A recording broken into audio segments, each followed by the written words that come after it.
बिहार निवडणुकीच्या निकालानंतर मुंबईमध्ये आता राजकीय वातावरण तापलेलं आहे। दादर परिसरात बॅनर लावत भाजपने ठाकरेंना डिवचलंय। परिवाराचा नाही, मुंबईचा सेवक तोच नगरसेवक असा आशय या बॅनरवर आहे। तर काही दिवसांपूर्वी ठाकरेंचा सेवक तोच मुंबईचा नगरसेवक अशा आशयाचे बॅनर लावलेले होते।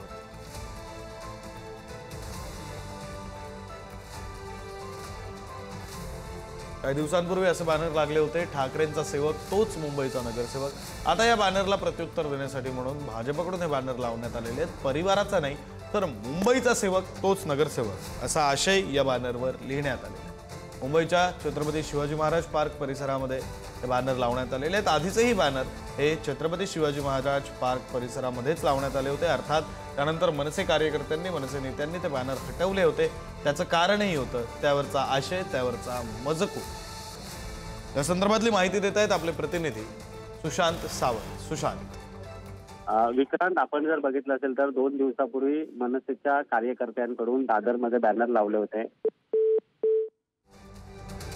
तांत्रिक कारणांमुळे सुशांत यांचा आवाज आपल्यापर्यंत पोहोचत नाहीये, मात्र बातम्या आपण पाहतोय आता भाजपकडून बॅनरबाजी करण्यात आलेली आहे। परिवाराचा नाही तर मुंबईचा सेवक तोच नगरसेवक असा बॅनरवर उल्लेख करण्यात आलेला आहे। याआधी मनसेच्या काही कार्यकर्त्यांकडून बॅनर लावण्यात आले होते, ज्यावर लिहिण्यात आलं होतं ठाकरेंचा सेवक तोच मुंबईचा नगरसेवक।